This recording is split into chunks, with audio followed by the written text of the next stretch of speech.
Dobrodošli v Showcastu. Moje ime je Petra Kalan in vi spremljate prvi slovenski podcast, ki ima ime bolj šokantne vsebine. Danes je z mano, lahko bi rekla, še vroč iz Hollywooda, slovenski igralec, ki posega po zvezdah in stoji ob boku največjih svetovnih filmskih igralskih zvezd. Če ste zadnje dni zavili v kakšnega od slovenskih kinov, ste ga verjetno opazili v filmu Odiseja, kjer igra kar tako vidno vlogo in danes je tukaj z mano, da mi malo osvetli vse te dogodke in seveda pot, ki ga je pripeljala do vseh teh uspehov. Z mano je Andrej Lenart, lepo pozdravljen. Živijo. Hvala, da si vzel čas, verjetno je kar divje tele zadnje dneve, ko je na filmska platna prišel zdaj ta odmevni film. Ne? Hvala za povabilo, z veseljem. Ja, kar ogromno se dogaja. Že brez tega filma bi bilo ogromno enih audicij pa prihajajočih projektov, tukaj pa tega še več. Rekel samo glede vloge.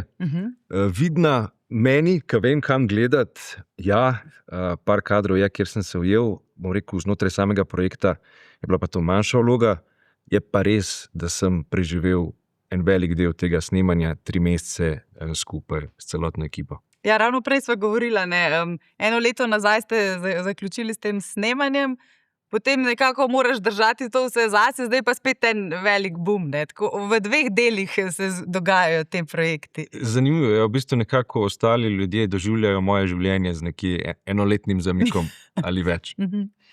Ti pa si, ko si snemal, ne, si nekako to moral zadržati zase, si prej rekel, da je to vseeno nekaj. Ja, vse, mislim, celotno snemanje, vse informacije, ki jih imaš glede projekta, so popolna skrivnost. Da moji najbližji so vedeli, na katerem projektu delam, to je bilo pa večinoma tudi to, kar sem jim povedal. Je tudi njim lažje potem ne izdati česa naprej, če tega ne vejo. Mislim, je bilo pa težko zadržati zase, mogoče po vseh teh letih že malo lažje, ampak vseeno, toliko enih stvari, ki se dogajajo, pa so neverjetne, si rečeš, da se to res dogaja, sploh na takem filmu, ki se je večinoma snemal praktično, brez vizualnih efektov, brez računalniške grafike, tako da v mojem primeru je to pomenilo, da sem kot član Odisejeve posadke, Telemakove posadke, preživel 3 mesece na pravih ladjah, veslal, jadral, na epskih lokacijah v Grčiji, na Islandiji smo bili, Škotska, okoli Sicilije po otokih. Tako da skoraj vsak dan je nekaj, ki si rečeš, wow, se to res dogaja in ko me čakaš, da boš lahko delil z nekom. Je bila to fizično ena težjih preizkušenj v tvoji karieri? To je bilo za mene, kar se snemanj tiče, definitivno fizično najtežje snemanje. Jaz sem na projektu sodeloval kot action performer, pri nas bi temu rekli kaskader. Oni v Veliki Britaniji se pa v bistvu loči action performerje pa stunt performerje. Moja glavna zadolžitev je bila veslanje, potem pa, ko si na ladji, seveda pomagaš pri ostalih nalogah, kar se tiče upravljanja, ko si na Odiseji, delaš vse, kar je na Odiseji potrebno, zdaj je to bežanje, bojevanje z velikani, in podobno je to zmrzovanje v ledenem dežju na Islandiji, ko smo ure in ure stali na tisti ladji, ko je bil veter tako močen, da je dež praktično vodoravno letel. To noč tudi Matt Damon dostikrat v intervjujih izpostavil kot eno od težjih. Tako da ja, potem ja, definitivno eno najtežjih, mislim, najtežje snemanje. Tudi verjetno psihično, si predstavljam 3 mesece, cele dneve garanje, tudi fizično, moraš biti kar pripravljen, verjetno tudi zboliš kaj vmes, saj je adrenalin tako močan, da se to ne zgodi. Bom rekel, da sem bil presenečen, da nisem zbolel. Sem bil parkrat na meji, sploh ker vseh pogledih, ja, dnevi so dolgi, tudi iz filmarske perspektive. Znači ni bilo nenavadnega, če smo mogli, ne vem, ob 3 ponoči vstati, da smo prišli do baze, najprej s transportom. Vse te lokacije so bile malo bolj odročne, kot so ponavadi, tako da tudi baze niso mogle biti vedno blizu snemalne lokacije. Je bilo tudi tega potovanja po noči kar nekaj, da priješ do baze, da smo se oblekli v kostume, da so nas namaskirali, da maska v tem primeru je pomenila bolj, da nas umažejo, pa umažejo lase. In da smo bili potem, da so nas potem z manjšimi motornimi čovni ob mesečini po noč med grškimi otočki peljali do lokacije, kjer je bila glavna ladja, in da smo bili na ladji še pred sončnim vzhodom.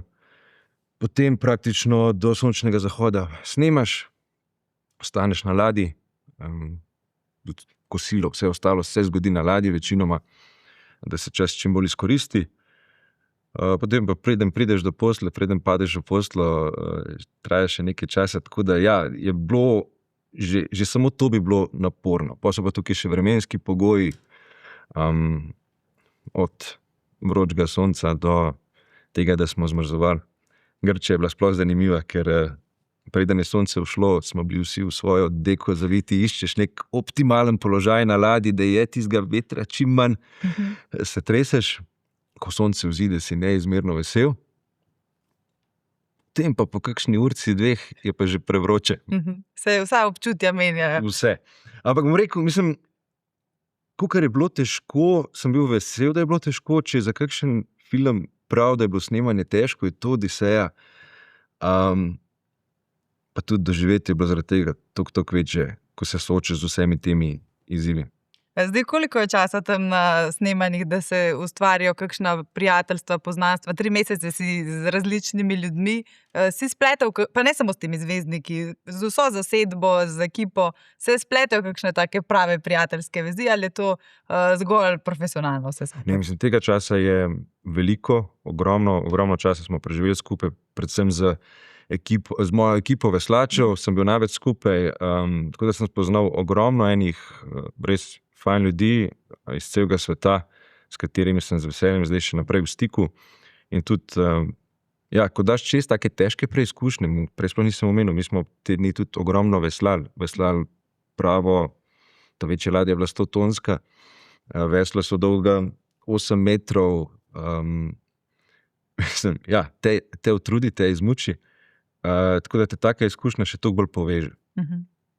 Je taka prava stvar. Ne? Zdaj si pripravljam še za kakšen eksatlon, ker o tem te tudi te poznamo, ne, v Sloveniji, ker sem omenila, da prideš, tako on je bil v eksatlonu. Ne? Ja. Kako, če bi primerjal te 2 fizično preizkušnji, vse kaj, so kakšne vzporednice? Zagotovo je bilo oboje fizično naporno. Kaj pa in pri eksatlonu je bilo mogoče bolj naporen del zame je bil ta, da smo bili izolirani od zunanjega sveta. Tako mislim, da je šlo za 3 mesece, kar... Zelo rad imaš te izolacije in fizične preizkušnje. Mislim, kar spet po svoje je bilo eno noro zanimivo doživetje, ki ga drugače ne bi dobil, ko si izoliran od zunanjega sveta in ko zares je večina tvojega dogajanja, so tisti poligoni in tekmovanje.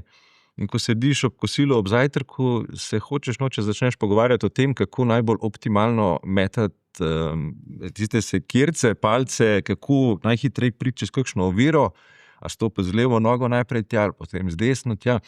Take stvari, ki se drugače z njimi v življenju res ne bi ukvarjal. Je bilo zanimivo imeti nek tak res ultrafokus na eno stvar. 2 tako različni pa tako podobni preizkušnji življenjski. Zdaj pa preden se zapodiva v tvojo življenjsko pot, pa me zanima, jaz vsakega gosta prosim, če prinese 3 predmete, ki nosijo kakšno zgodbo, pa me zanima, kaj si ti prinesel danes k nam v studio. Ja, moram reči, da je bila kar težka naloga. Gremo kronološko. To je v bistvu gumijast nož, kakršnega uporabljamo, jaz v bistvu veliko delam tudi kot kaskader, action performer. Pogosto so moje igralske vloge akcijske oziroma fizične na tak ali pa drugačen način. Tako da v bistvu moja prva večja filmska borba je bila s Kate Beckinsale v filmu Canary Black, ki je na Amazon Prime, na Prime Video. In to je v bistvu tak gumijast nož, ki ga uporabljamo za treninge. Kdaj pa tudi v bistvu na snemanju, če se akcija dovolj hitro dogaja, niti ne opaziš, da gre za gumijast, ga je pa precej bolj varen. Tako da, to je en tak predmet, ki me mogoče nekako spomne na vse te zgodbe, kar je bilo akcijskega dogajanja. Ga pa nisi na skrivaj vzel iz seta? Ne. So ti ga podarili? Ta je moj. Aha, ta je tvoj. Ta je moj. Mislim, sploh, ko gre za nek tak projekt, kakšen človek sem jaz, sem izkoristil vsako uro, ki sem imel, da sem tisto koreografijo pretepa vadu, ali bilo to še prej doma v Ljubljani, ali pa potem čez noč v hotelu, premaknil posteljo, umaknil kavč, ker sem si želel res narediti največ, kar lahko. Režiser filma je bil Pierre Morel, On je mogoče najbolj poznan po filmu Taken, Ugrabljena, z Liamom Neesonom. Tiste bila ena takih res norih izkušenj doživeti, ko smo praktično celo noč snemali tisti en prizor. In gre to za v bistvu koreografijo, ne? Se moraš naučiti, kdaj si narobe predstavljamo, da je to spontan pretep in da improviziraš te pretepe. Daleč od tega, v bistvu bi rekel, da je mogoče bliže nekmu plesu. Z partnerjem v pretepu sodeluješ, koreografija je vnaprej pripravljena, natrenirana, oba točno vejo, kaj se dogaja. Potem je pa treba odigrati, kot da gre za nekaj spontanega, nevarnega. Pri plesu vemo, ne, če pozabimo v korake, nekoga lahko pohodimo. Kako je pa potem pri teh koreografijah? Mislim, se zgodi, da dobiš komolcu v glavo, kaj jaz vem, kakšno modrico. To se zgodi, zdaj, ko delamo to med sabo kaskaderji, bom rekel, se mi zdi, da večinoma nam to ni problem. Ste navajeni. Ja, kdaj še celo rečeš, ker dej, zares se me dotaknem, ko bo bolj zgledal, pa jaz bom bolj reagiral. Če pa delaš zdaj sceno z nekim večjim znanim igralcem, igralko, pa seveda si toliko bolj previden. Sploh pa za film v večini primerov ni potrebno, da so udarci pravzaprav sploh blizu osebe. Kot kamere lahko ogromno naredi, lahko je 1 meter razdalje med dejansko udarcem pa delom telesa, kamor udarc pristane, ampak če kot kamere pravi, to proda. Potem je pa tukaj še zvok, tako da to je nekako ta iluzija, ki se zgodi. Umetnost, ne. Ja. Je pa zagotovo najbolj znan igralec, s katerim se spopadal Jean-Claude Van Damme. Si njega po nesreči kdaj koreografsko brcnil? Ne, po nesreči ne, sploh ne.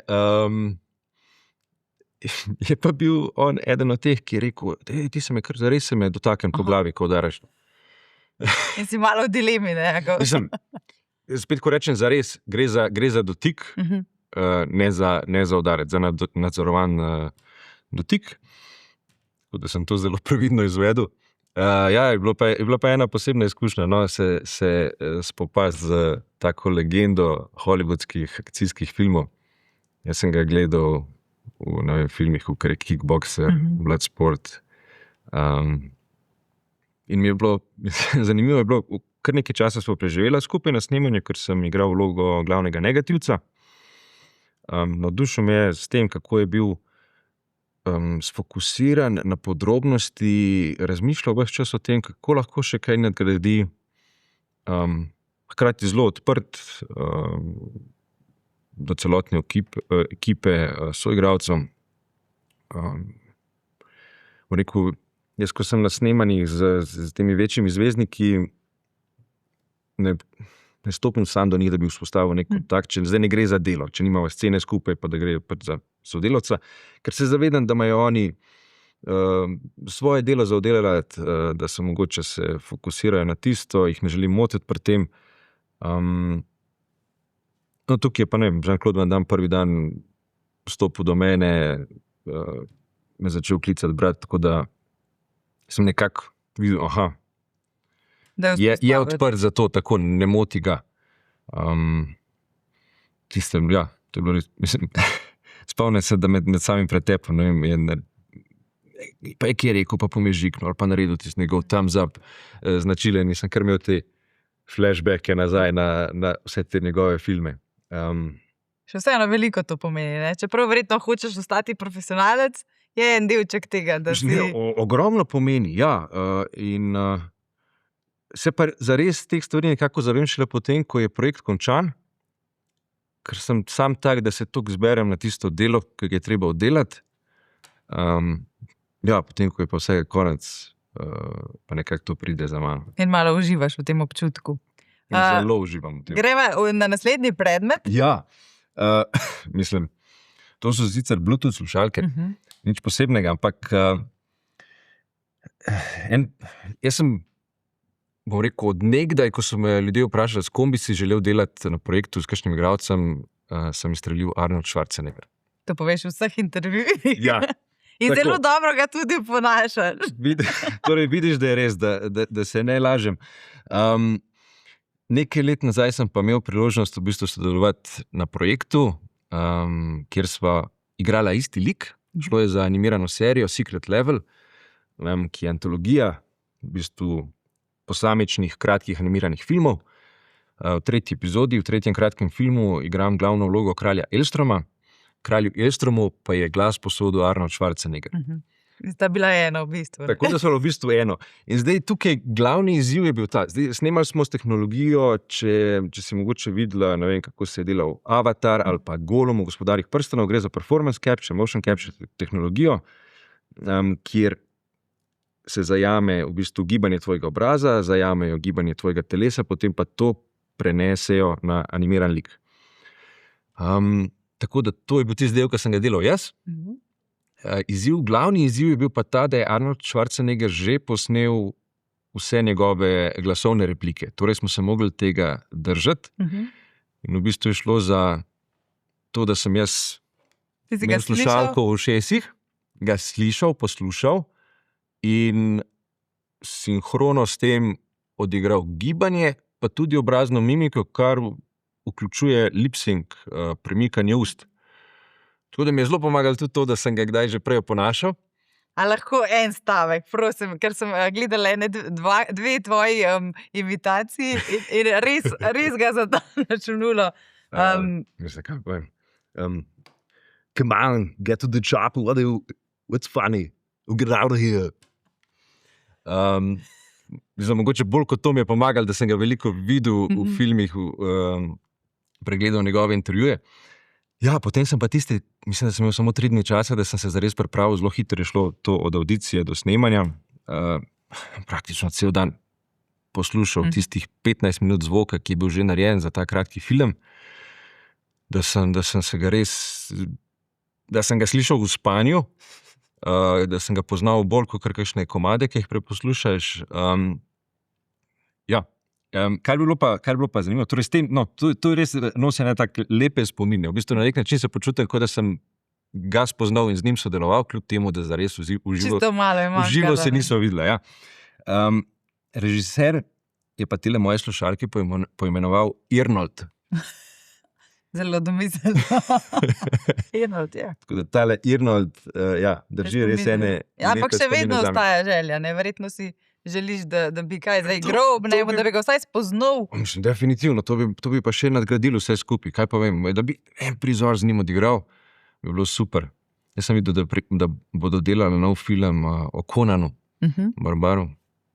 To bi bilo super. Kako močno si skozi kariero ugotovil, da če si kaj želiš, manifestiraš, delaš v to smer, da se potem uresniči, ne? Ogromno takih stvari se je zgodilo.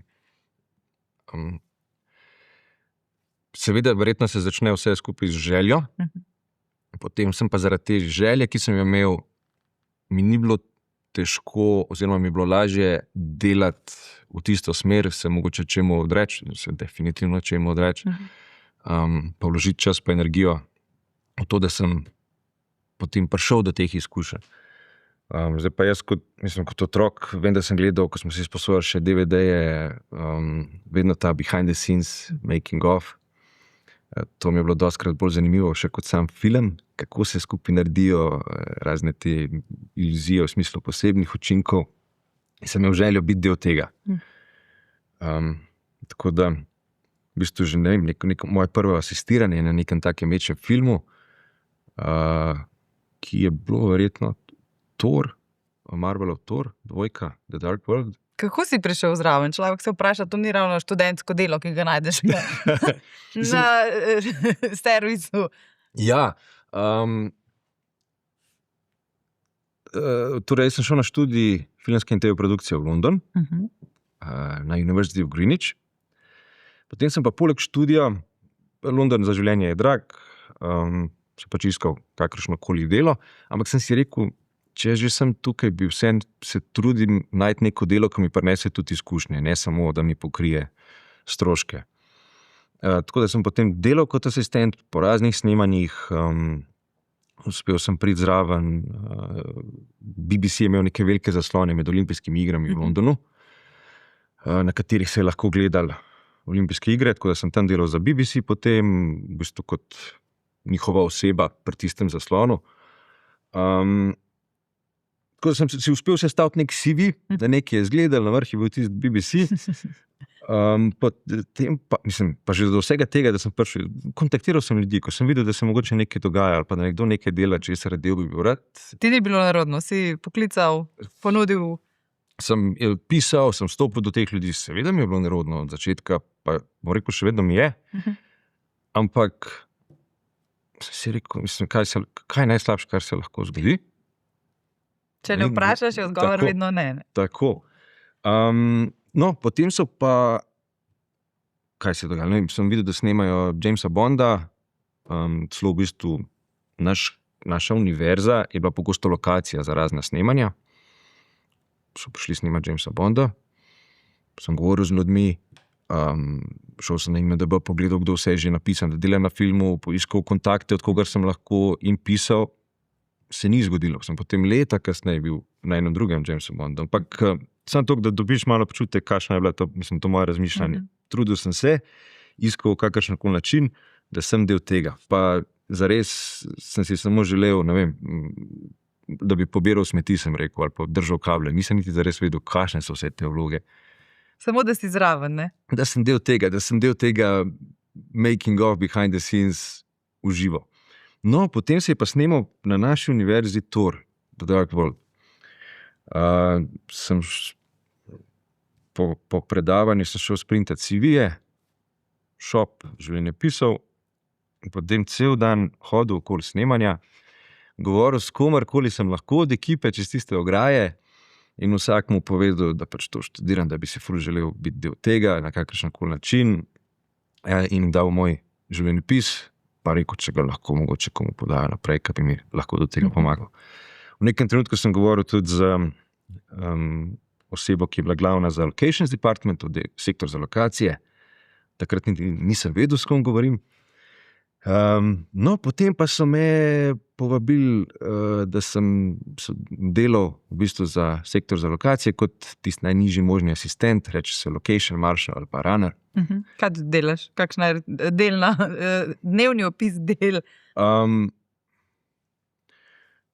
Rekel, to je bilo vse od tega. Če je šlo za kakšne večje lokacije, kjer bo treba zapreti dostop javnosti, ali pa da se je prehod lahko zgodil samo, ko se ni snemalo, smo mogoče mi tam stali, da ni bila samo ograja, ampak da je nekdo, ki skomunicira, kaj se dogaja, da počakaš tam z ljudmi, pa jim potem odpreš, ko sporočijo, da grejo lahko skozi. Ne vem, sem imel dan, ko sem bil zadolžen za to, da sem odpiral vrata tam, kjer je imela Natalie Portman Green Room, da je ona in njena asistentka, ko ste prišli skozi, sem jaz odprl vrata, zaprl, do tega, da pobiraš smeti, skrbiš za okolico, za lokacijo, da se jo po samem snemanju vrne v prvotnem stanju, kakor je bila.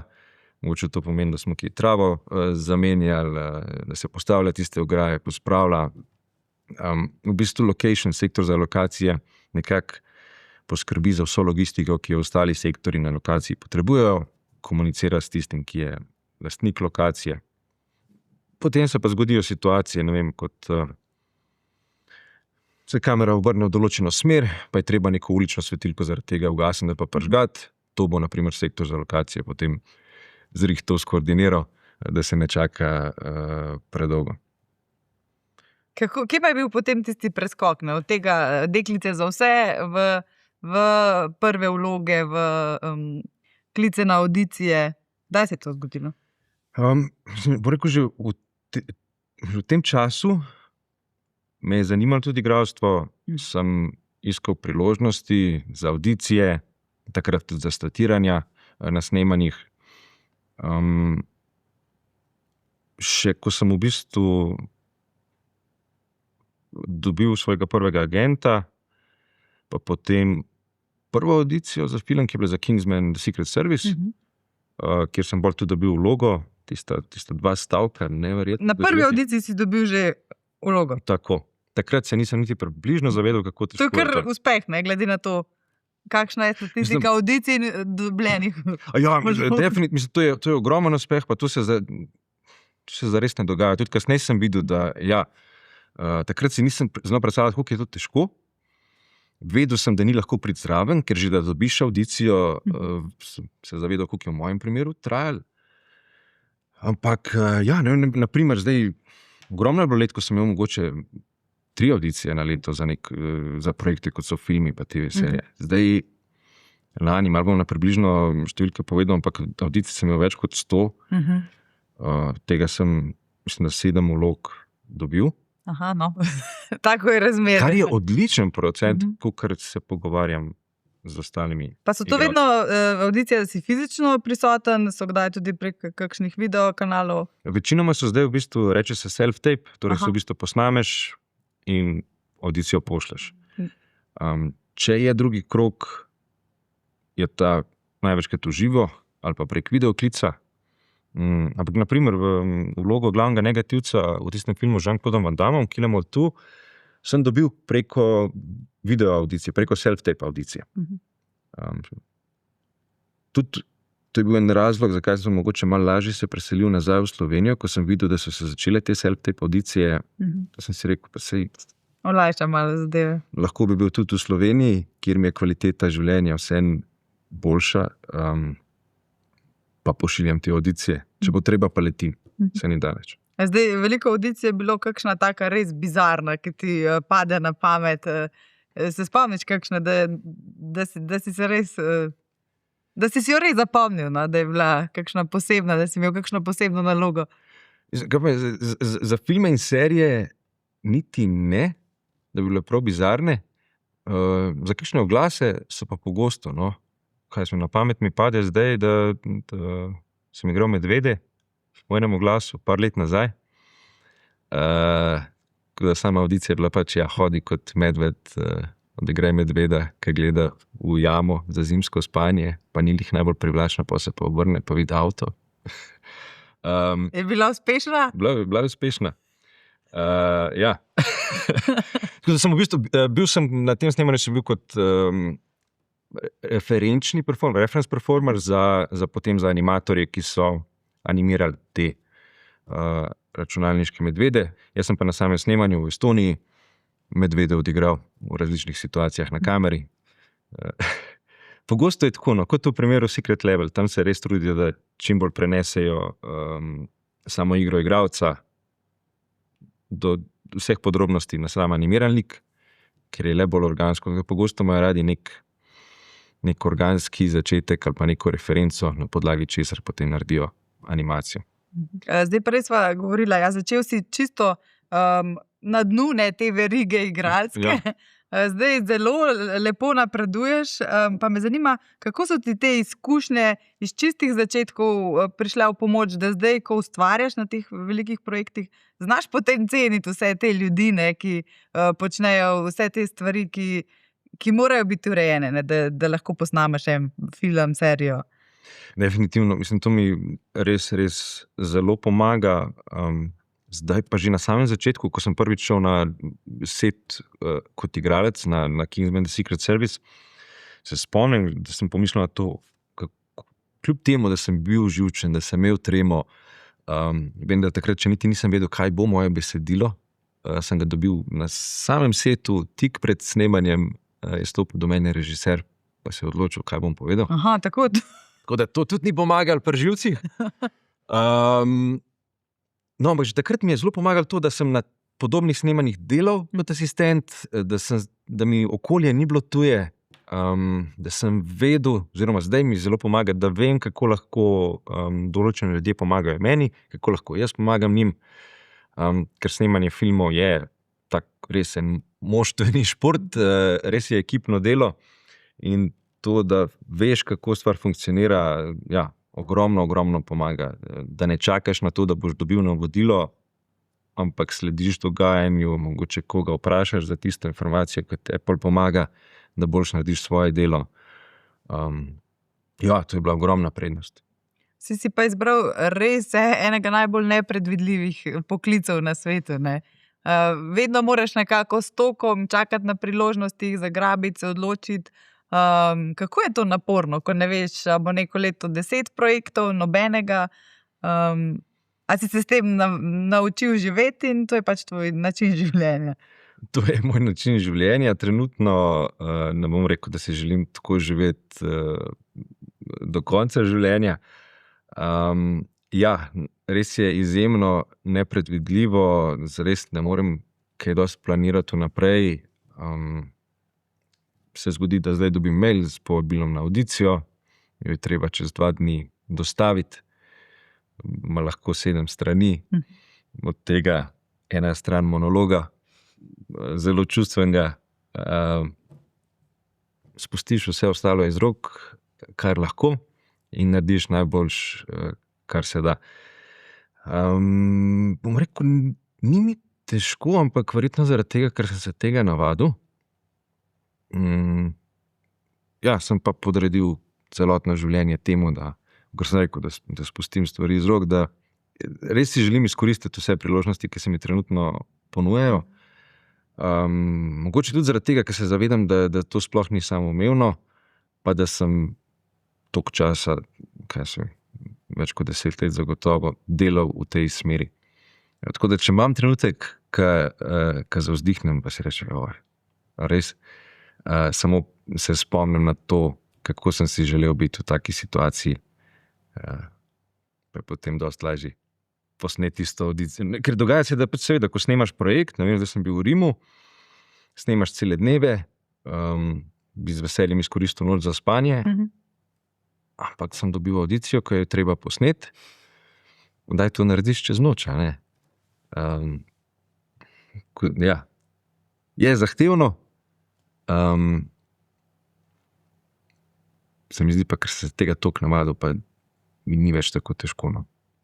Pa tako močno ne, si želel tega, pa ko sem se takole pripravila na intervju, niti ne, sem ugotovila, da ti niti ni do te slave in prepoznavnosti, ampak res sam proces in ta industrija te globoko v sebi res vleče, ne? Ja, tako je, v bistvu,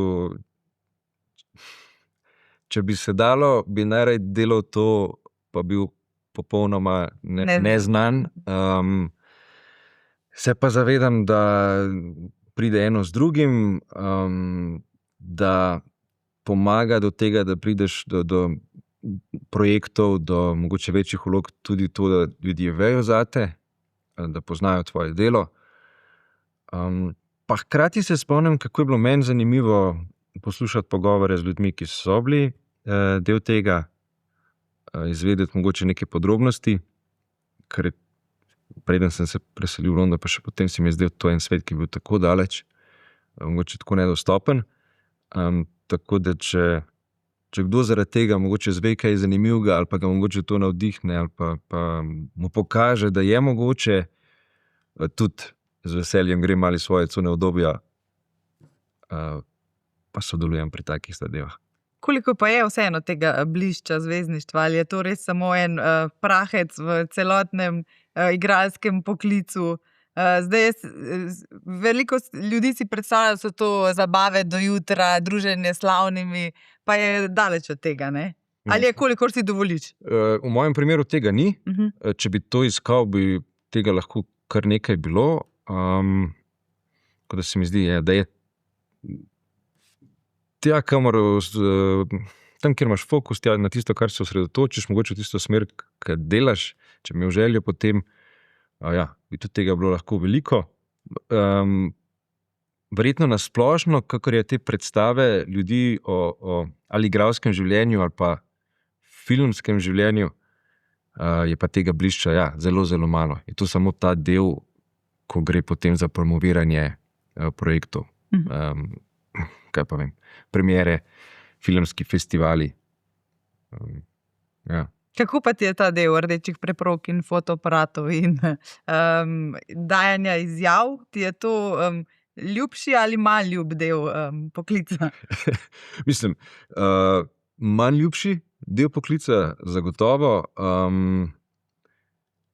Ga pa z veseljem opravim, ker vem, da je del tega, pa tudi sem ugotovil, da se potem zaradi tega mogoče pa malo bolj spomnim nekih trenutkov doživeti ali pa od tega, od kje pa s kakšno željo sem začel, na kar drugače niti ne bi več razmišljal. Tako z lahkoto padem v ta tok, ker je vedno nekaj za narediti za naprej.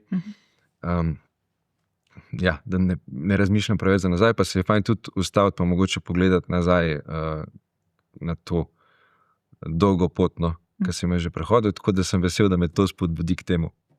Se da dobro živeti od igralskega poklica oziroma vseh teh dejavnosti, ki jih opravljaš? Kakšen zaslužek je v primerjavi, ne vem, s Slovenijo, zdaj, ko so se ti vrata v svet na široko odprla? Mislim, verjetno je zaslužek manjši, kot si ljudje predstavljajo. Da se. Če bi pa človek ukalkuliral v to, vso to negotovost življenjsko, pa čemu se vse treba odreči, bi rekel, ni poklic, v katerega bi ljudem svetoval, da gredo zaradi zaslužka. Je samo posledica potem, ne? Če si... Je posledica, pa res, kot smo se že pogovarjala, tako težko je priti do tega, do projektov, do tega, da na nek način, kako jaz zdaj imam to srečo, da lahko dokaj redno delam, da priložnosti so. Mislim, da je neka statistika za ameriški Screen Actors Guild, torej združenje filmskih igralcev ameriških. Spet malo na približno bodo številke, ampak 4 ali 5% je članov, ki lahko živijo samo od igralstva. Preživijo, ne zdaj, da gre za nek presežek. Koliko je pa ljudi, ki se trudijo sploh priti v združenje, ker tudi zato so neki pogoji, da sploh se lahko včlaniš, moraš že začeti delati kot igralec, je pa potem ta procent še toliko manjši.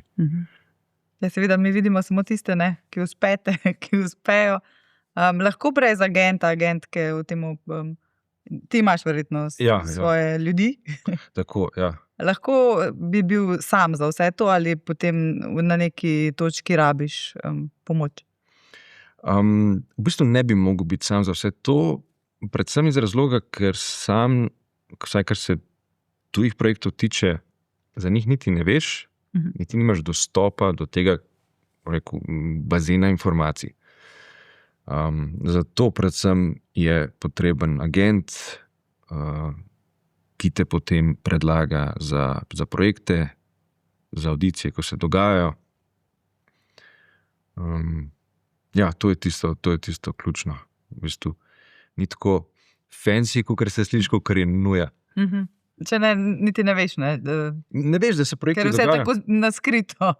Mislim, preprosto je tako, da ne vem, ko se kasta, ne vem, Kingsman, The Secret Service, vedo, ok, potrebujemo glavnega negativca, ne bodo javno objavili audicije, ker kar se bo zgodilo je, da bodo dobili ogromno enih prijav, ogromno enega dela, to so vse ljudje, ki morajo imajo neki izziv, ki ga morajo čim hitreje rešiti. Zdaj bom spet malo na približno govoril, ampak da si predstavljate v bistvu, mogoče prvi korak, ki se zgodi, je zares, da imajo že nek wishlist, neko željo igralcev, ki bi jih mogoče želeli za to vlogo. Bodo šli po tistem seznamu, a jih lahko dobimo, a je znotraj budžeta in podobno. Potem še mogoče pride do tega, da se povabi nek ožji izbor igralcev, ki jih že poznajo, vedo, da bi mogoče lahko bili primerni na audicijo za to. To je lahko zdaj zelo različne številke, sem slišal, ampak recimo mogoče 10-20 ljudi je svetovnega bazena igralcev. Tako da že, da te imajo ljudje v mislih, da si na temu radarju ogromno pomeni, da si očitno se nekako dokazal, da so te opazili, ali pa imel že neko audicijo pri njih, kljub temu, da mogoče nisi dobil vloge, so se te zapomnili. Ja. Potem se mogoče zgodi, da se te castinge objavi na kakšne casting baze, do katerih spet dostop imajo samo določeni ljudje, ali nek izbor agentov, s katerimi sodelujejo. Zelo redko ali pa nikoli se pa zares zgodi, da bi tako vlogo javno objavili, iskali. Te open calli se zgodijo še najpogosteje mogoče za kakšne mlajše vloge, ko iščejo otroke, ker jih je teže najti, ali pa če se išče res neka zelo specifičen tip osebe, z določenimi sposobnostmi in podobno, kjer morajo to mrežo malo bolj na široko vršiti, da najdejo pravega. Tako da v bistvu je že velika čast, da si povabljen, ne? Tako kot si rekel, iz bazena vseh na svetu v bistvu, da te povabijo na audicijo? Ja, v bistvu to, zdaj se zavedam, da vsak korak, ki ga narediš, vse, kar delaš, potem lahko prispeva k temu, da nekdo ve zate, da te ima v mislih. Vsaka audicija, ki bi mogoče drugače gledala na njo kot neuspeh, ker nisi dobil vloge, je v bistvu lahko bila zelo uspešna v tem smislu, da ja, te imajo v mislih, pa te potem povabijo na kasnejše. To je spet ta nepredvidljivost, ne, tvojega poklica. Tako, in hkrati tudi nimaš neke povratne informacije, ali pa da bi vedel, da se to dogaja, da te ima nekdo v mislih. Pojma nimaš, kaj se zares dogaja. Tudi z tega vidika je zelo težko. Audicijo posnameš, pošleš, pa imaš občutek, da si v neko črno luknjo vrgel. Zares, ja, še neka najboljša povratna informacija ti je, če potem čez 1 leto spet dobiš neko audicijo od istega casting direktorja, pa vidiš, ok, očitno vsaj nisem popolnoma zafrknil tiste. Bi bilo dosti lažje, če bi bila neka začrtana, znana pot, pa bi rekel, to, te korake moram narediti, pa bom do tega prišel.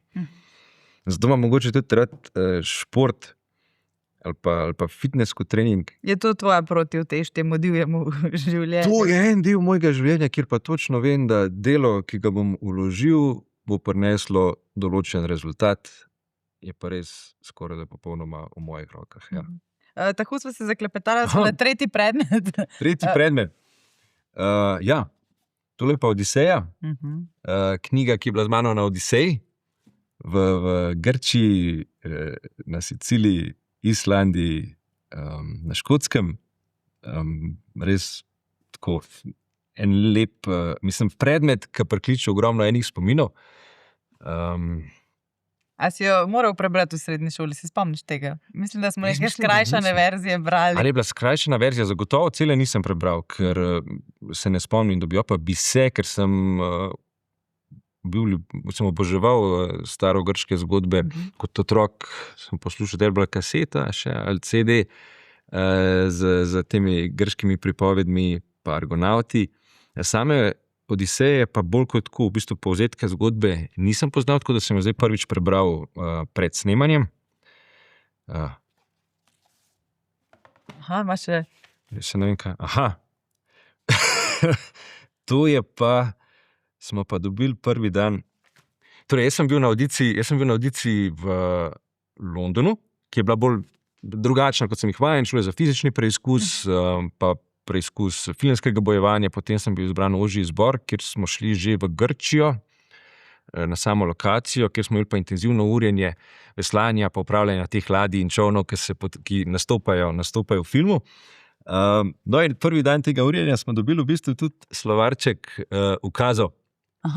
Kaj na ladji, Draken je ta glavna ladja. Kateri je največkrat odmeval? Oars out, vesla ven. Ali pa Ruvek, ki je zdaj zelo znan zaradi svetovnega prvenstva. Ru.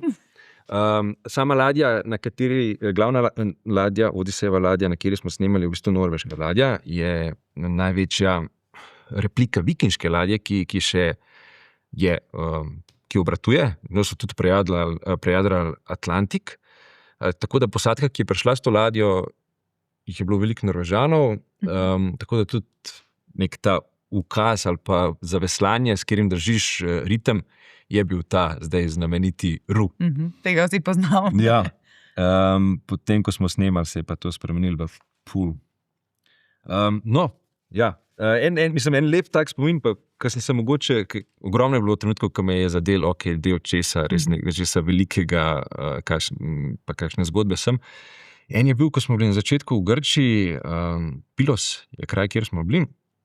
Sem bral Odisejo na peščeni plaži in omeni, da je Telemakus in Odiseja pristal na peščenih plažah Pilosa, kjer sreča kralja Nestorja. Nedaleč stran, kjer smo bili bazirani, so bile ruševine Nestorjeve palače. Tako zdaj se mi naježi koža, ker že prej se zavedaš, da si del enega ogromnega projekta, filma, ki se snema na poseben način. Christopher Nolan je že zdaj en najboljših režiserjev vseh časov. Zbere ekipo ljudi, ki so najboljši oziroma v samem vrhu v svetu v tem, kar počnejo. In da je šlo pa prav za Odisejo, noro, da ne? sem bil lahko na potovanju v bistvu član Odisejeve posadke. Mislim, da bliže temu, da bi doživel pravo Odisejo, ne bom prišel v življenju. No. In to je res zelo blizu. Zdaj povej mi, kako pa pri vseh teh uspehih vseeno ostaješ prizemljen? Ne? Zdaj, jaz, ko sem se pripravljala, dejansko si eden najbolj uspešnih slovenskih igralcev, ampak zdaj takole, ko se pogovarjam, res ni niti kančka te vzvišenosti, ega, te nikoli ne prevzame to, da si pa vendarle že velike stvari dosegel v svoji karieri. Mislim, kaj povem? Ne znam ti odgovoriti, nisem tak. Zavedam se, da sem velike stvari dosegel, predvsem to meni osebno ogromno pomeni. Zares niti ne bi imel potrebe tega deliti z kom drugim, kot mogoče z mojimi najbližjimi. Kako pa oni to sprejemajo, gledajo, so ponosni, ne morejo niti oni verjeti, kako družina, prijatelji? Mislim, zelo so ponosni, veliko je tudi pomagalo to, da so me od samega začetka podpirali, mogoče pri tej neobičajni poti. Sem pa mogoče te neki novi koraki sploh ne presenetijo več toliko, oziroma, kaj povem, mama pogosto reče, da sploh ne sledi več. Si pa ugledal vse tvoje udejstvovanja. Ja, je na tekočem. Sva bila tudi zdaj skupaj v Londonu, kjer sva si ogledala Odisejo v kinu, ki jo projicira z IMAX filmskega traku.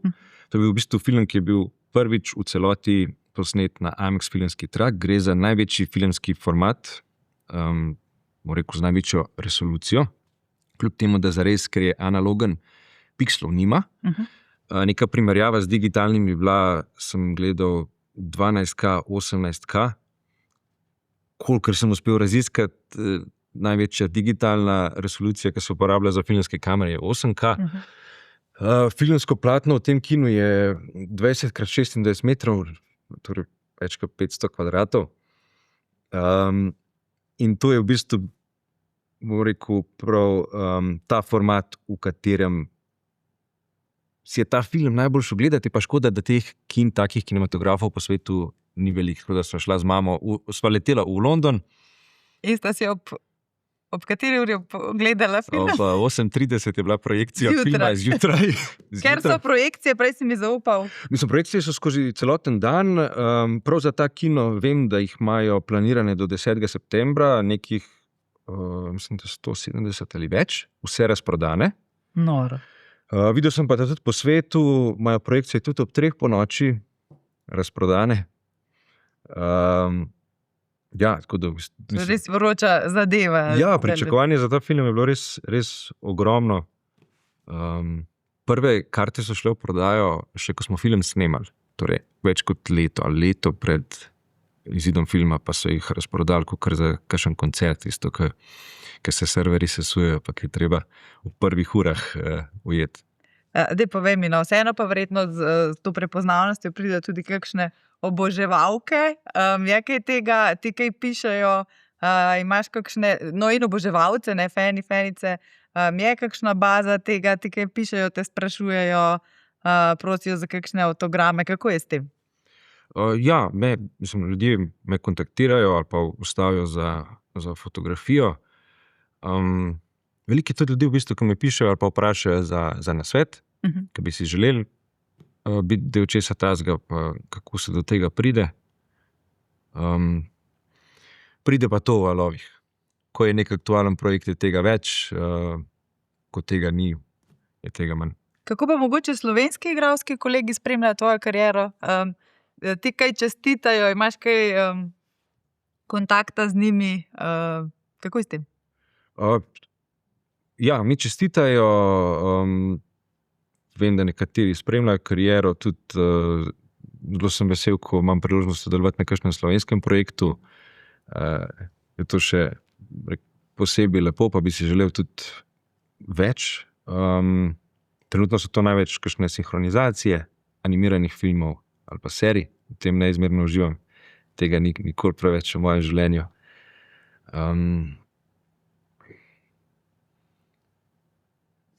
Mislim, zanimivo je bilo, s Katarino Čas sva se spoznala na snemanju britanske serije v Londonu. Pri vseh drugih možnostih, kot v neki mali Sloveniji bi obstajala. Ta morala v London? Sva se tam, srečala, tako da to je bilo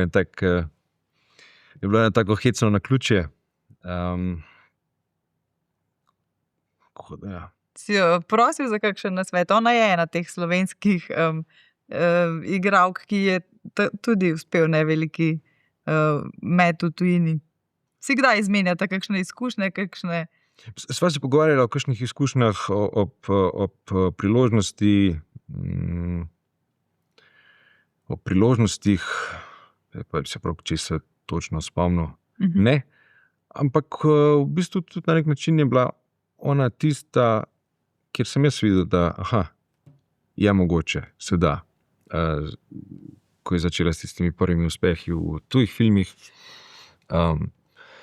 Aljaž Stepina, ki je nastopil v Batmanu. Vse to ti da mogoče malo več zagona, ko vidiš, da je mogoče.